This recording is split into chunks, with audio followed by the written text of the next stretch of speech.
আসসালামু আলাইকুম, সকলকে শুভেচ্ছা। আজকে একটি বিষয় নিয়ে কথা বলবো খুবই সংক্ষিপ্ত আকারে। সেটি হচ্ছে যে কেমন চলছে বর্তমান বাংলাদেশের রাজনীতি। বর্তমান বাংলাদেশের রাজনীতির প্রেক্ষাপট কিংবা আসলে ঘটনা প্রবাহের দিকে আমরা যদি তাকাই, তাহলে অন্তত এটি আমাদের কাছে স্পষ্ট। সেটি হচ্ছে যে গণ অভ্যুত্থানের পরে দেশের মানুষের কিংবা রাজনৈতিক দলগুলোর যে চাওয়া পাওয়া ছিল, ইন্টারিম সরকার তাদেরকে নিয়ে বারবার আলোচনা করেছেন, যে বক্তব্যগুলো উঠে এসেছিল, যেভাবে দেশ চলার কথা কিংবা আসলে রাজনৈতিক দলগুলোর সমন্বয়ে যেভাবে একে অপরের সহযোগিতায় কিংবা পরামর্শক্রমে এই রাষ্ট্র কিংবা রাষ্ট্র ব্যবস্থা চলার কথা, সেটি থেকে আমরা কিন্তু অনেকটি দূরে চলে এসেছি। আমরা জানি যে সিলেটে এনসিপি নেতাকর্মীদের উপরে হামলা করা হয়েছে এবং এই হামলা করেছে বিএনপি বা তারা অঙ্গ সংগঠন ছাত্র দলের লোকজন। তো তারা অনেককেই পিটিয়ে মর্মান্তিকভাবে আহত করেছেন। সেখানে একজন এসএসসি পরীক্ষার্থী নির্মমভাবে আহত হয়েছে এবং তার চোখ হারিয়ে গেছে বলে ইতিমধ্যে ডক্টরের বরাত দিয়ে জানানো হয়েছে।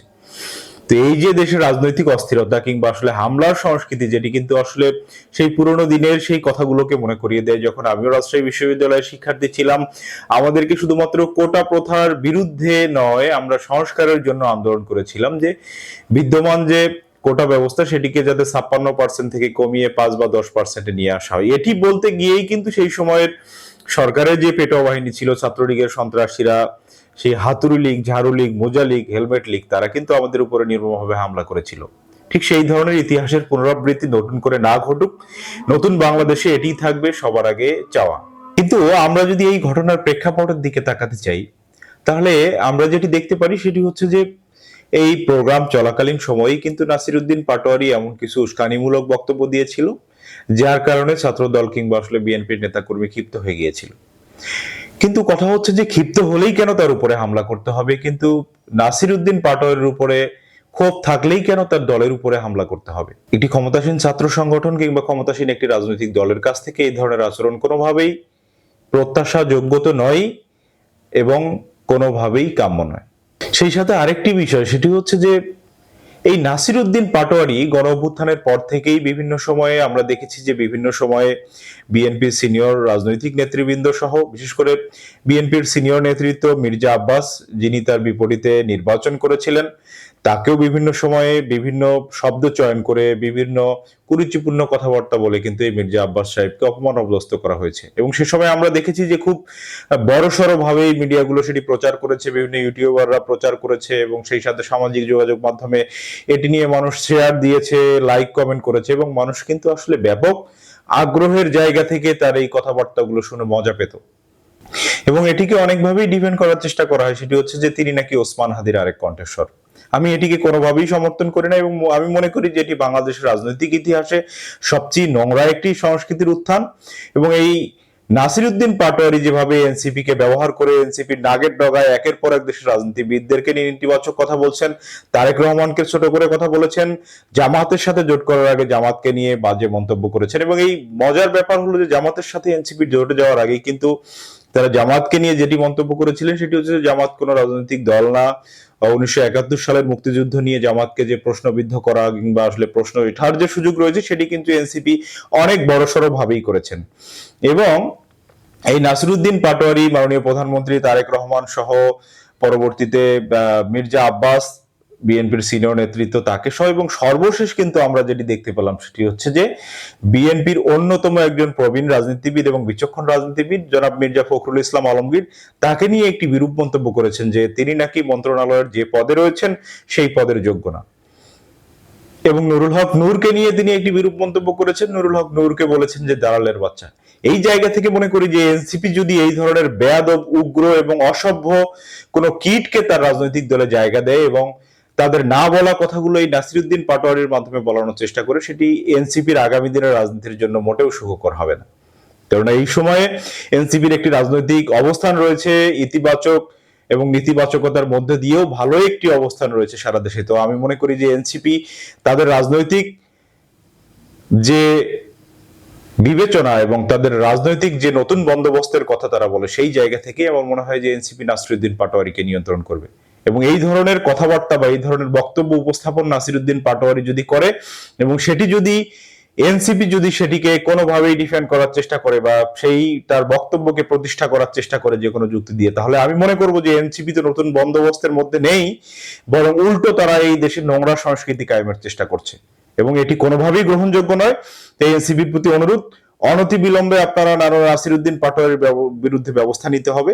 আমরা যেমন চাই যে এনসিপির আন্দোলনে যারা হামলা করেছে তাদের বিচার হোক, তেমনি চাই যে নাসিরউদ্দিন পাটোয়ারির যে এই ধরনের উল্টাপাল্টা মন্তব্য বা রাজনীতিবিদদেরকে হেয় করে কথাবার্তা বলা কিংবা এই সংস্কৃতি প্রতিষ্ঠার যে চেষ্টা বাংলাদেশের রাজনীতিতে, সেটির বিচার হওয়া অত্যন্ত জরুরি এবং সময় এবং বিবেচনা প্রসূত একটি ব্যাপার।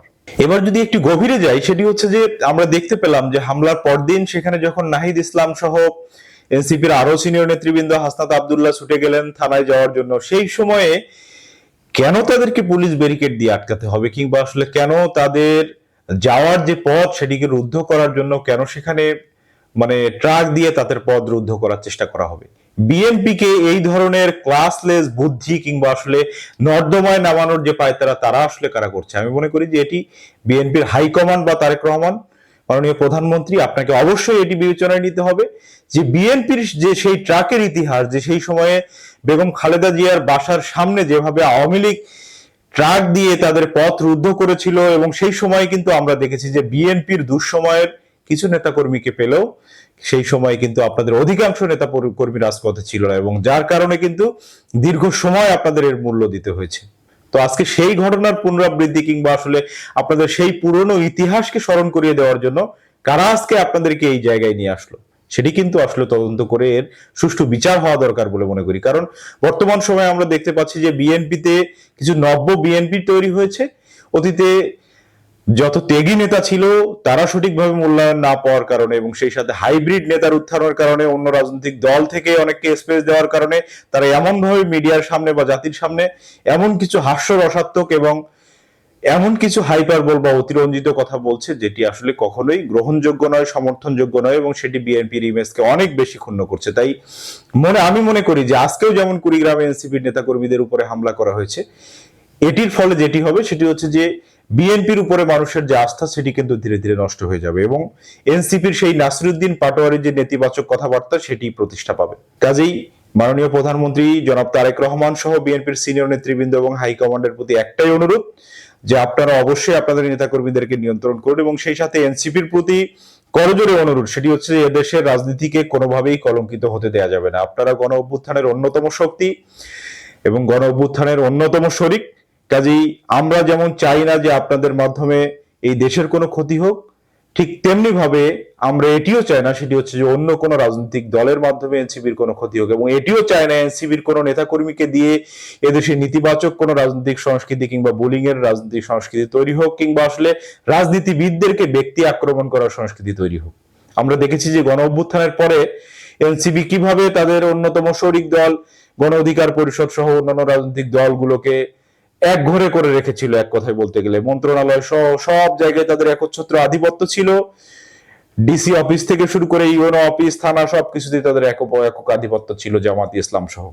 এবং এই সময়ে জুলাই গণ অভ্যুত্থান পরবর্তী বাংলাদেশে একটি নির্বাচিত সরকারের সাথে থেকে আমরা যদি দলমত নির্বিশেষে এবং বিরোধী দল, সরকার দল সবাই একই টেবিলে বসে দেশের আগামী 10 বছরের করণীয় ঠিক না করতে পারি, আমরা যদি এই দেশের ভীষণ মিশন তৈরি করতে না পারি যে আগামী 10 বছরে আমরা বাংলাদেশকে কোথায় দেখতে চাই, তাহলে আমি মনে করি যে এই গণ অভ্যুত্থান বৃথা হয়ে যাবে। এই গণ অভ্যুত্থানের যে শহীদ তাদের যে আত্মত্যাগ সেটি বৃথা হয়ে যাবে এবং ফ্যাসিস্ট কিন্তু আবারও খেলখেলিয়ে হাসবে। তো আমরা অবশ্যই ফ্যাসিস্টকে খিলখিলিয়ে হাসার সুযোগ দিতে চাই না। আমরা এও চাই না নতুন করে এই বাংলাদেশে নতুন কোনো ফ্যাসিস্ট তৈরি হোক, এবং এটি চাই না অবশ্যই সেটি হচ্ছে যে নাসিরউদ্দিন পাটোয়ারির মতো নেতিবাচক মন্তব্য করা কোনো রাজনীতিবিদ দেশের রাজনীতিতে প্রতিষ্ঠা পাক, এবং সেই সাথে এটিও চাই না যে সরকারি যখন ক্ষমতায় আসে তারা যাতে মানুষের কণ্ঠরোধ করার দুঃসাহস না পায় এবং সেই সাথে তাদের বাহিনী লেলিয়ে দিয়ে কাউকে যাতে হয়রানি করার যে দুঃসাহস সেটি যাতে না দেখায়। তো আজকে এ পর্যন্তই, সকলকে ধন্যবাদ। আল্লাহ হাফেজ।